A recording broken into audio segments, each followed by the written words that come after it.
राम साथियों, भाइयों, बहनों और माताओं, आज मैं अपने कुछ बातें आपके सामने रखूंगा और मैं ये चाहता हूँ कि वेदना वेदना होती है। पहली वेदना तो इन्होंने हमको रामचरितमानस की दी। दूसरी वेदना मुझे सरसंघ चालक आदरणीय मोहन भागवत जी ने जो अपना वक्तव्य दिया कि ये वर्ण का बंटवारा ब्राह्मणों ने किया, पंडितों ने किया, तो वो बहुत ही कहना चाहिए कि भागवत जी का मैं सम्मान करता हूँ। और उन्होंने ये बात क्यों कही, कैसे कही, किस बात को लेकर कहा, ये हम नहीं बता पाएंगे चूँकि वो पूरे देश को देख रहे हैं। लेकिन इतना ज़रूर कहूँगा कि संघ चालक को, भागवत जी को राजनीतिक क्षेत्रीय पार्टियों की राजनीति में नहीं पड़ना चाहिए, क्योंकि जब जब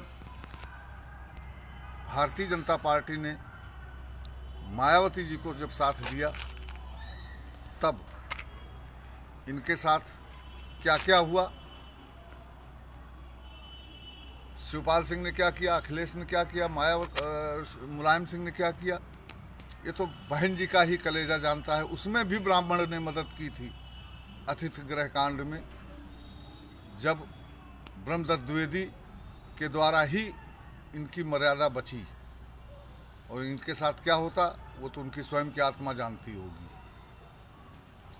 लेकिन हमको जो कहना है वो केवल इतना कहना है कि आपस में जो चल रहा है ये अच्छा नहीं है।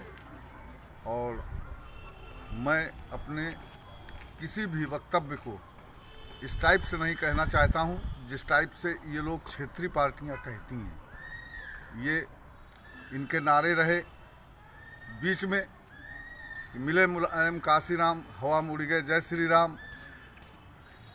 और फिर इन्होंने दूसरा नारा एक और तैयार किया कि तिलक तराजू और तलवार इनके मारो जूताचार।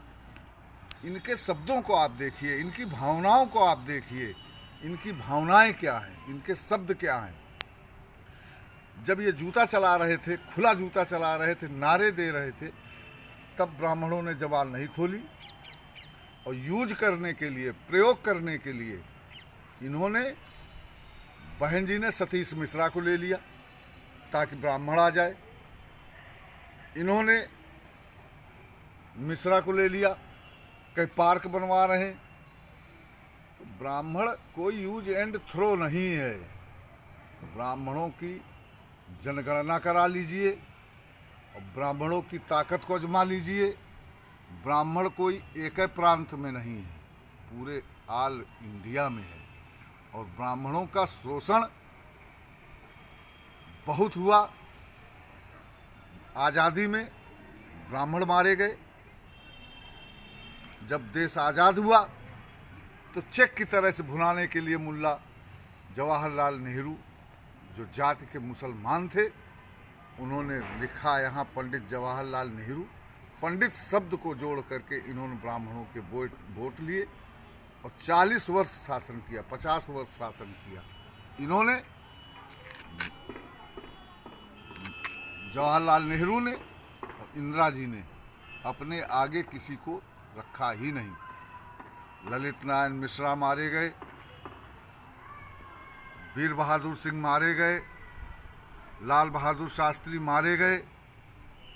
इनकी ये प्रतिक्रिया हमेशा ब्राह्मणों को मारने की रही। और 40 वर्ष इसके बाद में इंदिरा जी को जब और कुछ लगा तो इन्होंने DIR मीसा लगवा करके और इन्होंने नसबंदी कराना शुरू करा दिया। वो भी छोड़ो, उन्हीं के कदमों पे निकल कर तीसरी ये क्षेत्रीय पार्टी आई, जिन्होंने अमर सिंह को पकड़ा, ठाकुरों को ले लिया, ब्राह्मणों का बंटवारा कर दिया। और फिर दोनों बालीबाल बना के एक तरफ वो खड़े हुए, एक तरफ वो, तो कभी सरकार उनकी बन जाए यूपी में और कभी इनकी बन जाए। ये सब चालबाजियाँ इनकी अब ख़त्म हो जानी चाहिए और ये शब्दों पे अपने कायदे से बोलना शुरू कर दें, अन्यथा ब्राह्मण का अपमान भगवान ने भी नहीं सहा था। ये क्या चीज़ है। और मैं आपसे बताना चाहता हूँ कि हमेशा याद रखो, जिसका शोषण इन्होंने कांग्रेस के टाइम विश्वनाथ प्रताप वो कमंडल लेके कूद पड़े, इन्होंने डबल आरक्षण लिया, डबल काम किया, एक की जगह 20-20 लिए, 50-50 भर्ती किए। ये क्या था। बहुत नेक नियत है, ये बहुत अच्छे इंसान हैं। ये आज ये उलटते घूम रहे हैं, वो चाहे मथुरा कांड हो और चाहे वो कोई कांड हो, इन्होंने कई कांड किए हैं। ये अपनी बात को नहीं कहते हैं, इनको तो बोलने का राइट नहीं बनता है। एक घुसता है बीजेपी में तो एक घुसता है सपा में। स्वामी प्रसाद मौर्य की बेटी सांसद है बदायूं से, और इनकी अखिलेश सिंह की जो छोटे भाई की बहू है अर्पणा, वो बीजेपी में है। दोनों तरफ से रसमलाई खाना चाहते हो, शर्म नहीं आती है तुमको। तुम कितने बड़े बेशरम हो। तुमने अपने मुख्यमंत्री काल में किस ब्राह्मण को छोड़ा, किस ठाकुर को छोड़ा, जो अपमान नहीं हुआ और क्या क्या नहीं हुआ। इसलिए मैं अपने शब्द यहीं से विराम देता हूँ।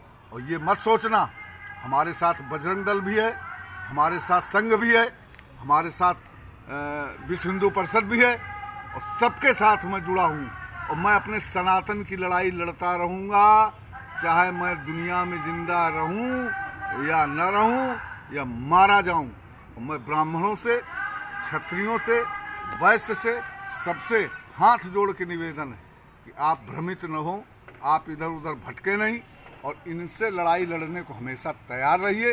इनसे संघर्ष होना है, होना है, होना है, अथवा ये जनगणना करा लें। मैं यही मेरे शब्द हैं, मैं यहीं से अपना विराम देता हूँ।